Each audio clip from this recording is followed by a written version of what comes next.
pledge allegiance to the flag of the United States of America and to the republic for which it stands, one nation, under God, indivisible, with liberty and justice. Roll call. Laura. Here. Smith. Here. Young. Here. Mayor Mayo. Here. Representative Chief Ward. Here. Chief Butler. Here. Ted Goff. Here. Chris Shannon. Here. And Sarah Eden. And need to copy the minutes from February 3rd and March 3rd. Oops. February 24th meeting. Entertain a motion to accept them if there are no corrections or objections. So moved. Second. Yes. Laura. Yes. Smith. Yes. Young. Yes. Mayor. Yes. Okay, departmental reports. I have Public Works for February 2026. Police, and always you'll be spent afterwards. Do you have any correspondence that they'd like to offer council? I have numerous letters of concern, as we had in the last meeting, from members of the community concerning Bradford Hospital and its future. Sent those for the record. I'd like to announce this time that Bradford City Council can and may hold an executive session anytime between this and the next regularly stated meeting. In fact, an executive session was held prior to this meeting tonight on personnel matters. Okay, now comes the time to petition and hear visitors. If you'd like to speak, we ask you to please stand and state your name and address for the record. But we have a couple of folks who had let us know in advance they were going to be here. So Ryan from ARG, if you'd like to go first. Yeah, thank you, Mr. Mayor. You state your full name for the record.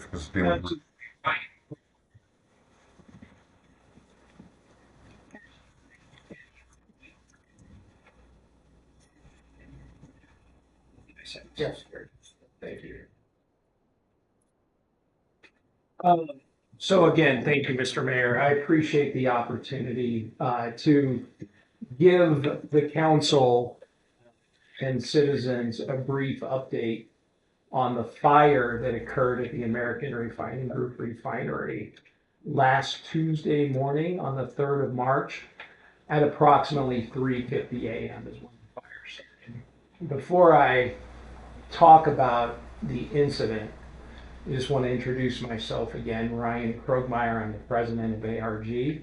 I've been in this role for almost 2 years now.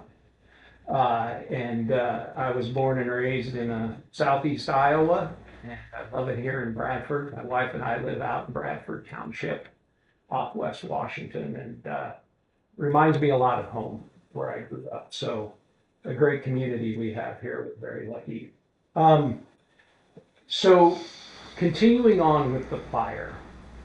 Fire occurred in what we call our gasoline reforming section of the refinery. Okay. Again, it started at 3:50 a.m. Tuesday morning, March the 3rd. It was extinguished roughly 17 to 20 minutes after the fire ignited. Okay. I want to start with thanking many of the gentlemen who lead departments that responded to that fire who are here tonight. Brett, the Bradford City Fire Department was amazing. Okay. Mike, the Bradford City Police Department was amazing. We also had the Derrick City Volunteer Fire Department and the Bradford Township Fire Department respond, along with our own ARG emergency response team. Okay. So Brett and his team do a lot of drills with our team to make sure that we are prepared collectively to respond to an incident like we had. We hope, obviously, and we work hard to ensure we don't have to respond to an incident like that. But if we do, we need to know that we can contain a fire, in this case quickly, and deal with any injuries. Now, there were no injuries, okay, to anyone at the facility during the event. The cause of the fire, okay, our investigation is ongoing, but what happened was a piece of pipe, and at an elbow in that pipe, right, kind of a 90-degree elbow, we had thinning of the metal, okay? And when that metal thickness got to a point where the pressure that pipe was under, it literally just burst. It failed, okay? It opened up, out came what we call naphtha, which you can think of as gasoline, kind of the gasoline you put in your car. It came out under high temperature, high pressure, and it's very flammable. So when it hit the ground, it immediately, within literally half a second, found an ignition source, and it caught on fire. Okay. After that, again, great response, and the fire was put out, roughly 17 to 18 minutes after it started. Our investigation continues. I promise you, we will get to the bottom of this. On behalf of ARG, we deeply regret any inconvenience or disturbance that it caused our community. Okay, we value greatly our community, and again, we regret any disturbance, any inconvenience that it caused you all and other members of our community. We are currently working on getting all of the units that were shut down during that event back online that weren't damaged during the fire. Okay, so that's happening now. We are also doing the design, engineering, equipment inspection work to determine the extent of the damage in the fire area.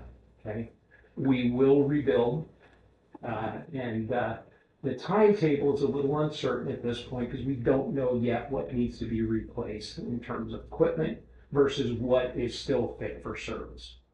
Okay, so that, again, the investigations continue, and I will, again, appropriately keep this line of communication open. Okay, thank you, Mr. Mayor. Thank you, Ryan. Appreciate it. Thank you. But Christian's here, the alliance regarding resolution number 38281. Did you want to say something before we move? Sure. So my name is Christian Smith, and I'm here representing the Bradford Area Alliance tonight. So we have an MOU on the agenda tonight to do a joint loan to Ruby Blaze, local business here, split 50-50 between the Bradford Area Alliance via our Bright Bradford Development Fund, and then also the City of Bradford OECD's loan fund. So it's been a partnership that we're really excited about, and it brings a lot of additional capacity to both our loan program and the city's. And it could be a playbook for how we can continue to find creative ways to fund local businesses, small businesses moving forward. Sarah and her team at OECD, and then also working closely with Mark Hollenbeck, city solicitor, to make sure that the wording was correct and everything that it needed to be. We're really excited and thankful for your consideration of that MOU this evening, but really, really excited and thrilled about this partnership. And then Maeva, the majority owner of Groovy Glaze, Maeva Starzinbeck, is here joining us tonight as well. Thank you so much for having me here and for considering my loan. I'm really excited to bring something really cool to Bradford and continue to stay here for a year.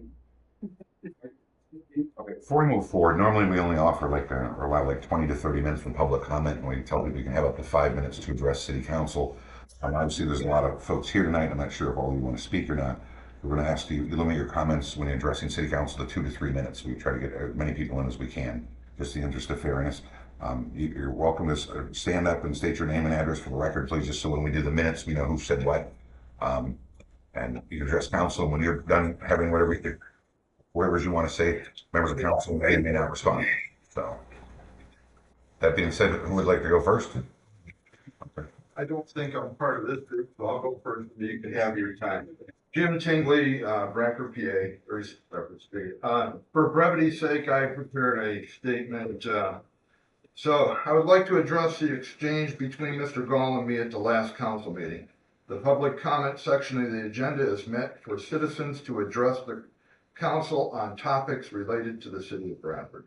What they aren't intended for is cross-examination or an inquisition by members of council. However, Mr. Gall does not seem to understand that concept. The last 2 times I brought subjects up at council meetings, Mr. Gall felt it was necessary to engage in confrontational dialogue challenging my comments. Let me be clear, this is not about me. I don't give a flip what Mr. Gall thinks of me personally. What I am concerned about is that people may see exchanges like that, either in person or reported on the city's social media, and have second thoughts about speaking at a city council meeting. Other people may not want to subject themselves to such confrontations. These attempts at intimidation may have worked in your previous career, Mr. Gall, but they have no place or use for elected public servants hearing the concerns of the city they are supposed to serve. It would be useless to ask for Mr. Gall's resignation. It's just unfortunate that Pennsylvania does not have provisions for recall referendums for elected officials. Thank you. I would disagree in that it was, I think Mr. Goldman, and address you, Mr. Tingley, when you stand up here and you state your opinion, you go on social media, you state your opinion about the city council, you've twice referred to our actions as sleazy, and I've seen those comments. I think it's only fair that if we have an opinion, that may counter yours, we should be allowed to express it. I don't feel that he was attacking you, but if you have a right to free speech, I believe the councilman has a right to say how they feel about a particular issue. So, that being said, want to move on to the next person? Anybody else here? Yeah. Okay. My name is David. I'm 52 Business Circle. And I'm here today, and there's a few other people here today, because we read the article a few weeks ago about the city coming into an agreement with the Immigration Customs and Enforcement Agency on 287G agreement. I'd first like to thank Chief Ward because that article I thought was very good and you provided some good information. Thank you. But we still, in a sense, have some questions about that agreement. We weren't sure whether or not the city is engaged in a task force model agreement with ICE. If that's the case, what can we expect? What can the community expect from this agreement? And what is the purpose of engaging in this agreement at this time? Have things changed in the city? Have patterns of crime changed? Have we've seen more immigrants in this community? Or what has led us at this point in time to engage in this agreement? I'll That's defer. the first question. Okay. And then there'll be some other questions. Okay, I'll defer Sure. to Chief Ward. David, thank you for bringing everybody here tonight. Actually, this is good for you all to come and get a little bit educated on how the reason we did do this. And it's good for us to hear some of your opinions too. So this is good dialogue. It is a task force model.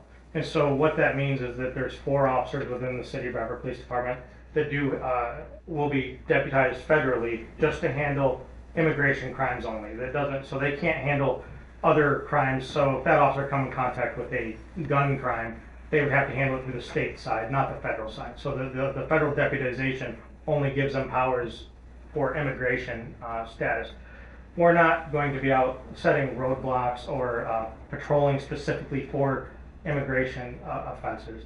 It's only if we come in contact with a situation where an individual is under investigation for a crime they committed, and then we learn that they may be an illegal alien. That's where those federally deputized officers can then step in and address the immigration issue.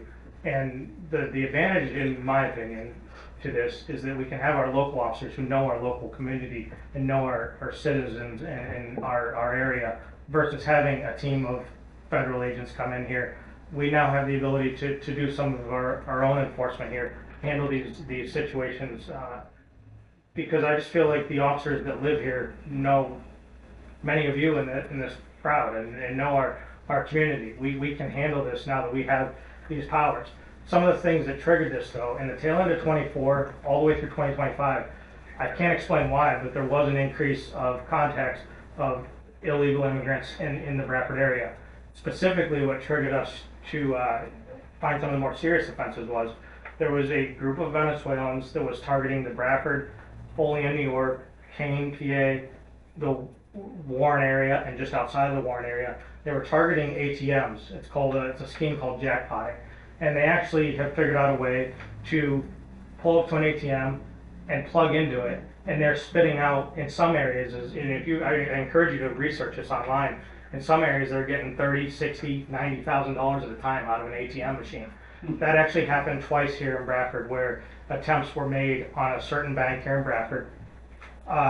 There was as many as 10 individuals involved in these schemes where there was multiple roving cars swirling around the city, and they were working together as lookouts while others were acting on the ATM trying to attack it. And I'm very grateful to my staff. We caught 2 of them in the act, the actual 2 that had the keyboard, the wiring, all the databases that were plugged into the device.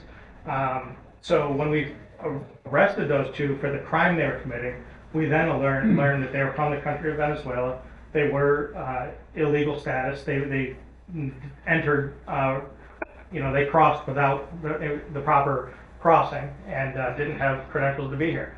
So at that time, we held on to them for, it was an excessive amount of time. We had to wait for Border Patrol and ICE to get involved. We had them in our custody for a long period of time. This all would have been a totally different scenario for us now that we have the federally deputized officers. We could have been the ones just handling it without calling in outsiders.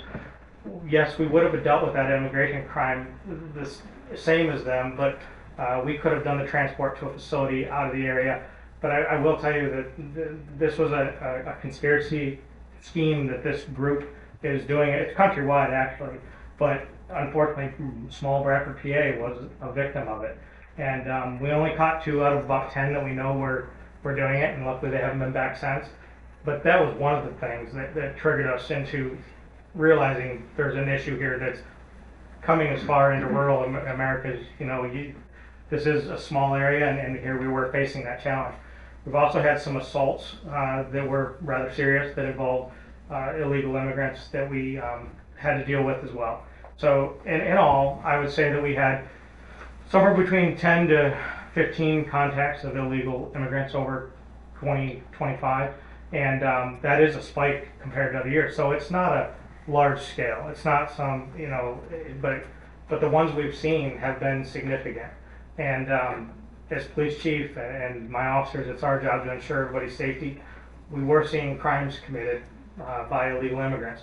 We saw that the 287G program was available out there.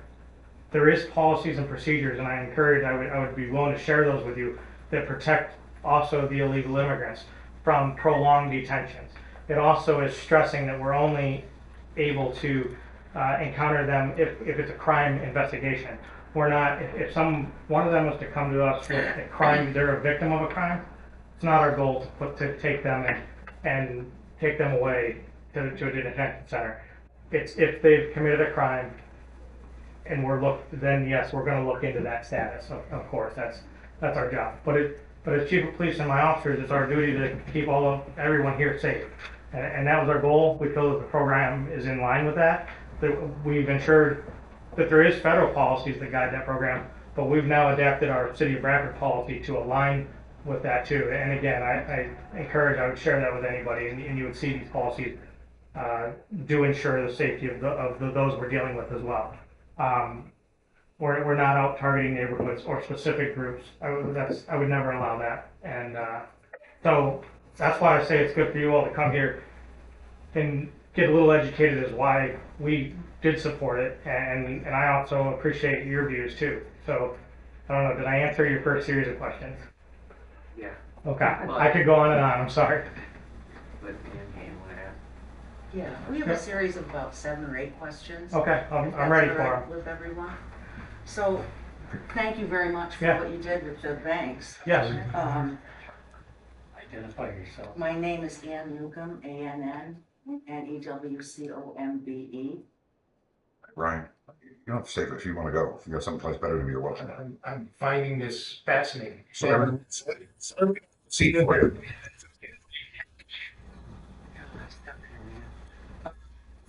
And what was your address? 11 Edna Avenue.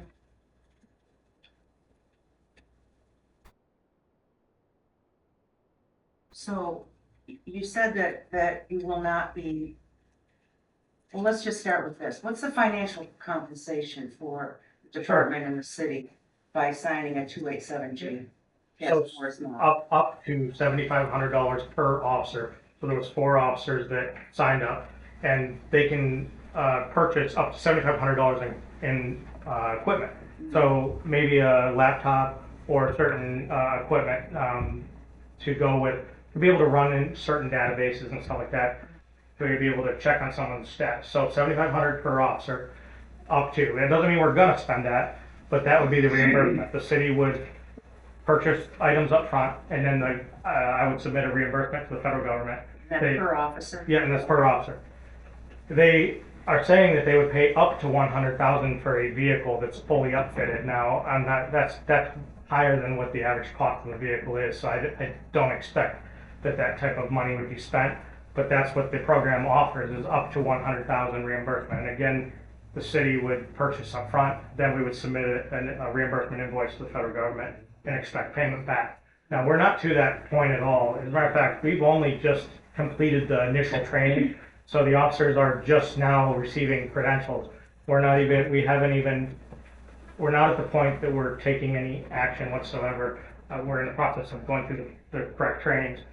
Outside of that, the other compensation, the last part that they offer, is that there is a stipend of overtime that could be allowed for those 4 officers.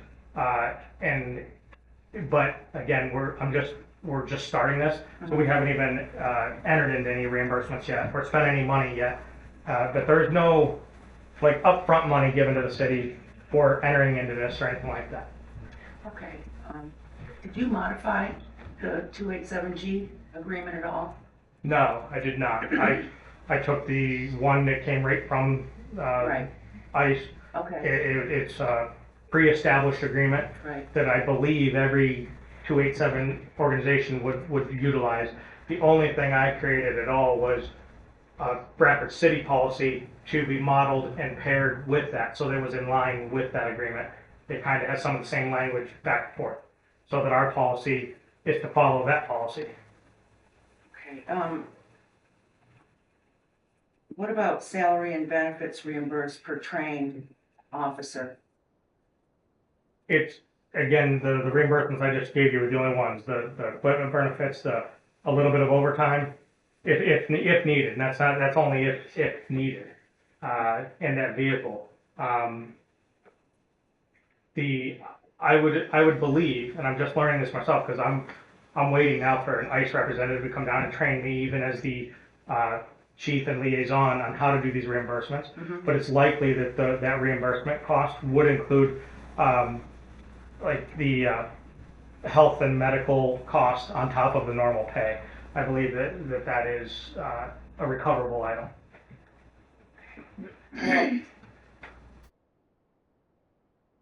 According to a memo from the U.S. Immigration and Customs Enforcement, a task force model reimbursement plan benefits. If LEAs sign the TFM, they will receive salary and benefits reimbursed per trained officer. So I've done enough work with them and emails exchange back and forth that the most I've heard about any pay or been advised of any pay that would come would be up to 25% of that officer's total Right. salary. Overtime funds up to 25% of salary. Yeah, 25% salary, that is correct. So I could tell you that like that would I'm gonna go ballpark here, that would allow maybe up to 15,000 a year in overtime per officer. But again, that's only if needed and necessary. So maybe It'd be you highly can you unlikely. check on that and clarify it? That the 4 officers' pay is or is not coming from the federal government? It would only be I am aware it's only the overtime pay. None of the And None of the why would act- ICE put out a memo that says they're doing? I agree. I read that first too. Yeah. I saw that in their initial. Yeah. But if you get into it more, there is more writings that start detailing. Essentially, I think that some of that can apply in a very busy area. Like if we were in downtown Philadelphia, I believe that could apply. But they know that we're not going to have, hopefully not going to have that much contact with problems like that. That we're at a limited basis. So I don't anticipate us receiving any compensation to that level, based on what I've been told so far. Okay. Another from Homeland Security. Law enforcement agencies will be eligible for quarterly monetary performance awards based on the successful location of illegal aliens provided by ICE and overall assistance to further ICE's mission to defend the homeland.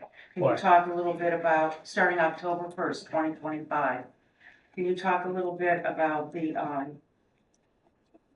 monetary performance awards, the What is it read to me right there? I've never heard that. None of the literature that's been provided to me in this program. Sorry about that. None of the You're done. none of the literature that's been provided to me so far covers that. So I would actually appreciate you. Homeland Security. So I would actually, when we're done here tonight, I'd actually Sure. appreciate you sharing that with me. Let me just share what it, Yeah, very go. quickly what it says. If the officer, locates 90 to 100% of the people on the list, they'll receive $1,000, quarterly. If they find 80 to 89%, they'll receive $750. If they find 70 to 79%, they'll receive $500 quarterly. I have to tell you, I've not read that, nor have I seen anything like that. And I would be shocked for there to be some sort of monetary incentive because that doesn't sound right to me. And so I'd have to read more into that. But ICE is getting bonuses in other areas. Maybe ICE, full-time ICE officers, but I am telling you, in any of the 287G stuff that I've read, in my literature, there's nothing like that. And to be honest with you, I wouldn't, if that was truly the deal, I would tell you that I would be uncomfortable with that. I wouldn't support that. And you can be assured that we don't either. Yeah, I'm actually in agreement with you on that. I just couldn't support that really. Okay, well, maybe we can come back and talk about that another time. And I want to tell you, like, too, there's something that I went over really deeply with council. I looked at this contract and it can be ceased at any time. Right. If I'm at any point feeling that something's unethical, inappropriate, I give you my word that I'm gonna go to Mayor Reel and council, and I'll be the first one to stand here with you and say, we need to get out of this. Yeah, because it says you can do this. It says you can enforce immigration laws while performing routine police duties. So if one of your officers pulls over a person speeding in the town of Bradford and they happen to have brown skin, that's a routine police duty. They can then detain that person. So, Because of the color of skin. That's what you're saying? Suspicion. well, if I could just say, Sure. so yes, speeding enforcement is something we do enforce, and that's for everybody's safety, you know, and we're all guilty of that once in a while, so I've done that. But listen, I would never, I'm asking for you to have a little trust in me, and some of you in this room do know me. I would never allow something like that. Number one, it's illegal to be, stereotyping and IDing people just for skin color. That's not going to happen under my watch. Number two, now if we stop them for speeding, we run their license or they don't have a license, we are going to try to identify them further. And if it turns out that they are an illegal immigrant, then yes, that's a valid investigation. And you know, I can't tell you where it'll transpire from there, but it is possible that there could be a detainment and a pass off from us to ICE or Border Patrol. That is the reality of it, yes. Thank you. Yep. Anybody else? Yes, Pete Palumbo. You need an address too? I know where you live. Okay. Oh, Really, you already answered my question, so thank you. very good. Thank I you. just have a clarification. So there will be no routine traffic stops, anything that will be in regular police matters if there's a. That's right. We're not going to be out targeting for this specific issue, this immigration issue. Only if a Bradford City officer is out on their patrol where they get called to a situation and they encounter the suspect of that investigation, and that suspect is under review for a criminal act, and all of a sudden it turns out that they are an illegal immigrant, then yes, that's where the 4 officers within the department could have the authority to act. Again, every situation is going to be unique. And if you read that 287G stuff, I want to stress that if I'll just give an example. If we have a female that comes to the station, she's an illegal immigrant, but she's been assaulted and she's the victim of a crime, we're not dealing with the immigration issue. We're dealing with what just happened to her and handling that, okay? So, and there's a lot of policy on that within that 287G. And I'll make that available. I'd have to consult with my solicitor, but I believe there'd be no reason that a policy like that wouldn't be available for review to the public I think so. Yeah. Thank you. Yep. Mike, do you want to maybe touch on, one of the primary reasons we're doing this, because in the past, you've had some issues where you got involved with some problems with some people that were in the country illegal, that were even wanted elsewhere, or even and repeatedly come back into the country. And in order to get a hold of ICE or Homeland Security, they might say, we can't get there for 4, 5, 6 hours, or they might say, just let them go because we can't get there till tomorrow. Right. But these officers would still be City of Bradford police officers who would be able to use that federally deputized ability when they got into situations like this. It's not like they're going out there going looking for it. It's just to make their job easier. Because in some cases, you can't do what you got to do, and you may have to sit. If you hold them in the cell, someone has to sit there and babysit them for 6 hours while you wait for someone to come from Erie or Pittsburgh. That's So correct. this is trying to streamline and make things a little easier for our guys. And our holding cells are honestly just temporary holding cells. They're really designed for goals, never to really have everybody more than 6 hours in there. But honestly, I think 3 to 4 hours is even pushing it from a humane comfort level. So on those times we have had some detainments waiting for 6 hours for an agent to come from Pittsburgh or farther away sometimes, I didn't like that. And now, if we do have a detainment and it is somebody that is here illegally and they're part of a criminal investigation, the Bradford City officer would be able to drive right to maybe Buffalo or wherever there's a closest holding detention center. I think it's more humane to get them out of a temporary setting, get them into a more permanent setting where there's a bed. We don't have that in there. You know, we just have a bench, but where we're taking them, there's better facilities for them. So, you know, our goal is to treat them humanely. I mean, it's not, I wouldn't, I just want everybody to realize that we researched this program extensively, and I wouldn't have asked council to review it unless I thought it was something we can support and sustain here. And if it does go, we don't like something about it, we will end it.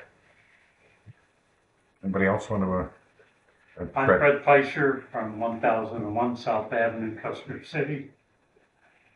How will the task force officer be identifiable to members of the community? Will they be wearing an ID? So that's a great question, and I'll be honest with you, that's not one I've thought of, but they will be wearing a Bradford City police uniform. But it might not be a bad idea for me to have a different, you know, like where my name is or where police is. I may be able to have another patch very easily velcroed onto them to identify them also as attached as a federally deputized, I guess you could say an ICE officer. I'm not sure what that language would be yet. But, I mean, I'm asking you as a citizen, would you like to see the officer identified, I guess, with that? Absolutely. Okay. Absolutely. All right, And that's fair. we've all watched in horror some of the footage in Minneapolis and other parts of the U.S. where ICE officers are masked. Oh, yeah, we're not doing that. Good. We're not doing that. Good. No. My men and women that work for Bradford City Police live in the community amongst you all too. You know, they're city, township, and township residents. They live within the 3 jurisdictions. We all live well together. We work well together. We don't want to create any barrier between the police. And I know that I understand this is a hot topic, and I don't like some of that. Some of the videos that are out there too. I understand your concern. I'm glad we're in our small community. I'm glad I'm a police officer in a smaller community, and I have good support. Even many of you here tonight, even if we're at a little bit of difference on an issue, I still think that many of you, I've seen many of you support the police at the same time over the years. So I know we're all in this together. Thank you. Yep. Anybody else? We're running out of time for public comments. Anybody else want to address council? Yes, the South Jensen to Parkway Lane. Okay. Okay. Yep.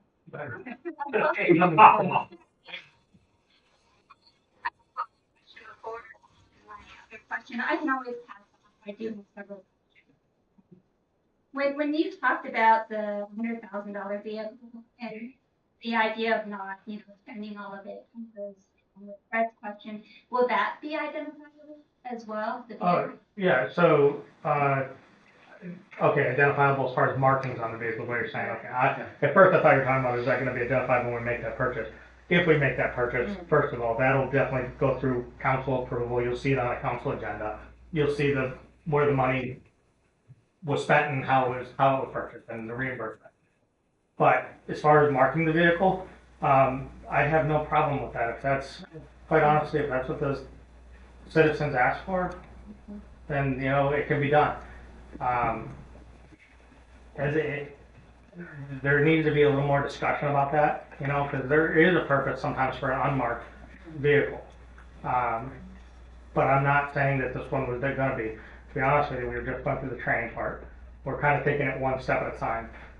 Once we're through that training part, then the discussion of that vehicle will be our next discussion. So, these are very good opinions that I'm glad to be hearing. Now it can make me think a little bit more about, you know, what we're gonna do with that too, and discuss it with council and the mayor.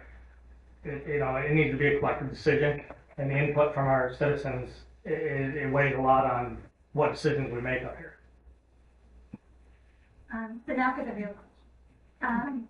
As reported in January 29, 2026 Bradford Era, Chief Ward is quoted as saying, What did I say? any implementation will be guided by strict internal policy, oversight, and transparency.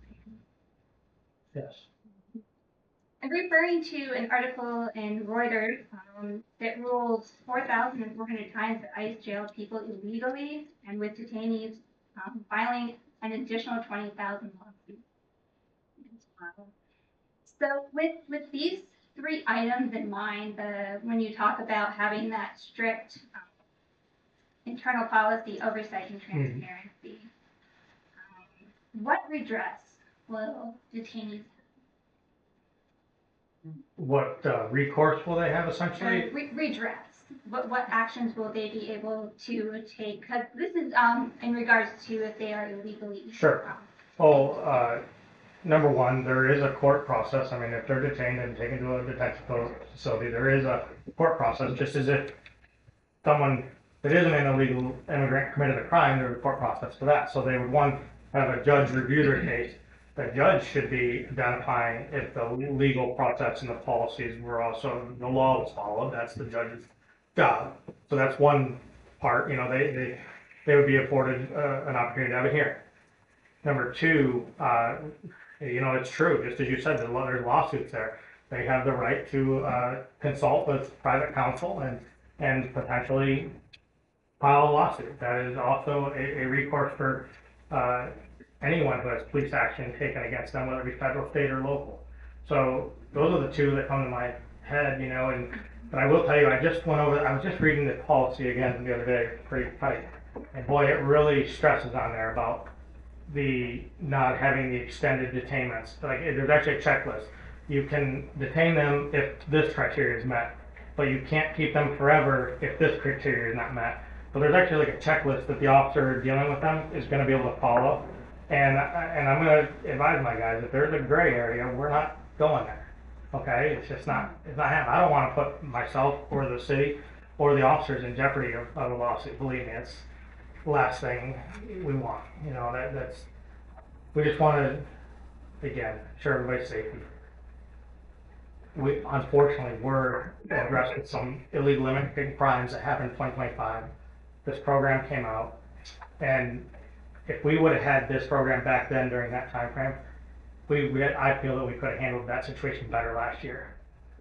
So, and I just want to stress, I'm really stressing that I think you all, if you think about it, would rather have a local person that lives in our community handling these crimes of illegal immigration versus a team coming in from outside. I just I believe in that. Absolutely. Yeah. With that being said, you mentioned before that they spent up to 4 to 6 hours on average in being detained. And now they can currently be driven directly to the nearest facility center, which you mentioned might be possible. Yeah. So with that in mind, will or how will detainees have access to legal counsel during that transfer, or, you know, once they're in Buffalo? Sure. So I have to be honest, because I haven't done it and I'm just being trained on it. I don't know exactly when that, but I suspect once they get to the detainment center, that's when they'll have the opportunity to either put in some sort of a written request for counsel, you know, and the other thing about the detainment centers is that's where there'll be also translators, because, you know, that's a barrier too through this training, is the 4 officers that are going through this are starting to learn some language. You know, Spanish, quite frankly, is a main one, but you know, we have a lot to learn, and it's going to take time. This is going to take a little time for us to build on it. But yeah, my belief is that when they get to the detainment center, will be where they get an opportunity to, just like as if I take somebody to the McKean County Jail, they can put in a written slip requesting a public defender. I believe it'll be a very similar process. And will you be keeping track, or how will you be keeping track of those who are transported? Yep, there'll be there's a record of everything we do at the police department. Any police actions recorded within our report management system. This will be recorded in there just the same. And I will make stats publicly available, not with person's names and particulars, because I'm not allowed to do that. But I certainly would make public either quarterly or, you know, halfway through the year, or at least at the end of the year at a minimum, how many illegal immigration incidents we came in contact with, and a generalization of how it resulted, whether it resulted in a detainment and an actual transport out of the area. Yep. Last question. How is the city prepared, and maybe this isn't necessarily for you, but for everyone, how is the city prepared to deal with potential lawsuits?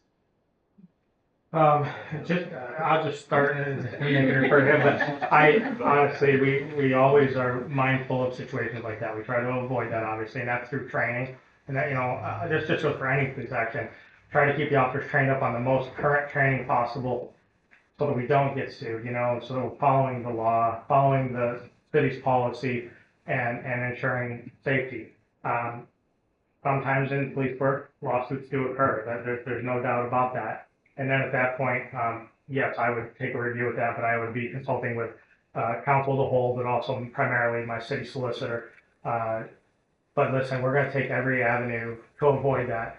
You know, I don't want that on. The lawsuits are bad for law enforcement. They're bad for the city. It's just not. It's not good anyway. And you know, we care about people. If anybody thinks we don't, that's wrong. We care about people, and that includes illegal immigrants. So, And Mike, if I may add, I think it's fair to say the city takes potential police lawsuits at the utmost seriousness, and there's a reason for that. A lot of lawsuits against a municipality are muted in a sense that under the law, there's something called immunity. A lot of times municipalities cannot even be sued successfully. Personal injury, there's only 6 or 7 instances in which they could be sued. If they're sued successfully, there's a cap on the amount of damages, a few $100,000. They can't be sued for millions. All those bets are off when it comes to police brutality or anything like that. So it's a much more serious issue, and I think it's reflected in how we have our radar out there for potential police misconduct. We're very proactive as a city. So, okay, we're going to wrap up public comment. We still have to move forward to the rest of our meeting this evening. It went much longer than we usually do for public comment. If any of you have someplace else you'd rather be and don't want to stay for the rest of the meeting, you're welcome to go. You won't offend us. Welcome. Thank you. Tori, were you the script? No, I mean, Was it your I can say nothing. Yeah, sure.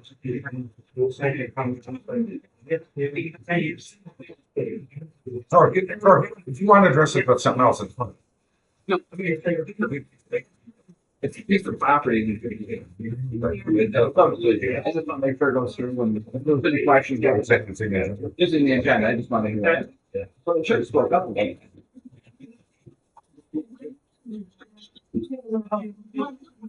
Yeah. Thank you.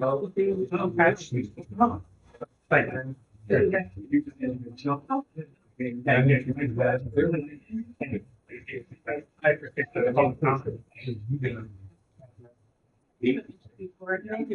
Another comment. Thank you, and really trust that.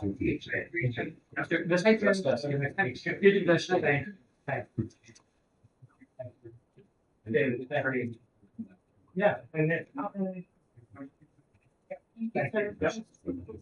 Okay, yep, door's open.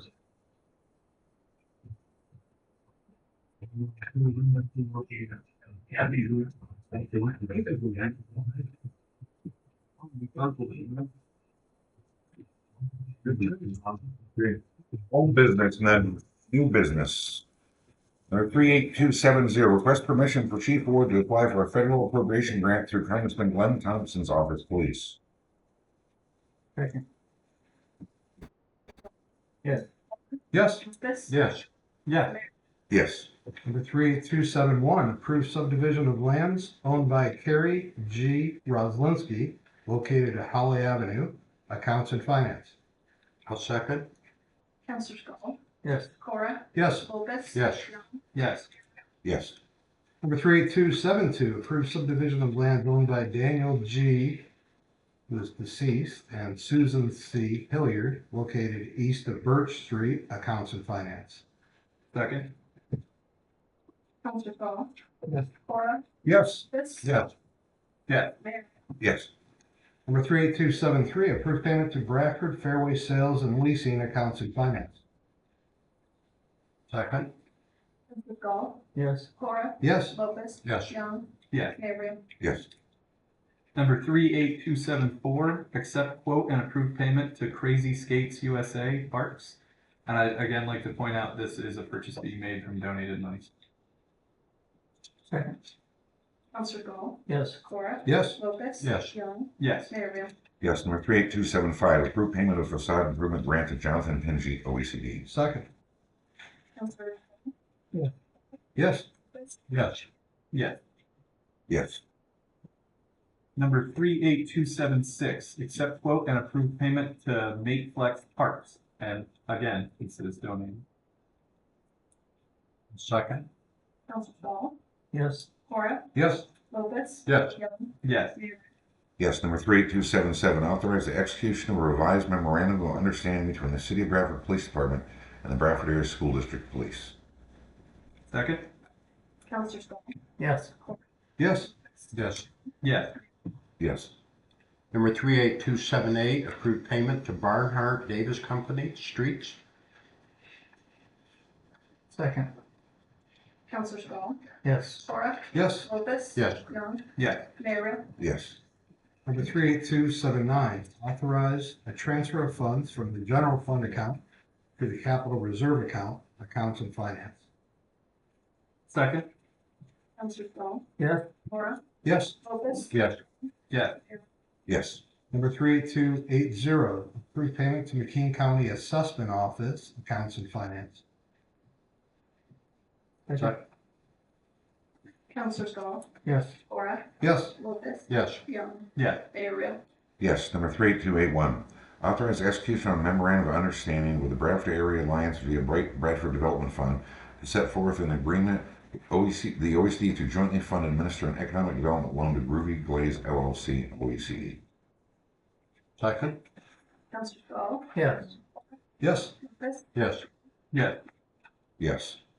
Number 38282, approve payment to Nefco Sports LLC for the purchase of scoreboards for the 3 baseball fields at Callahan Park, OECD. Second? Yes. Yes. Yes. Yes.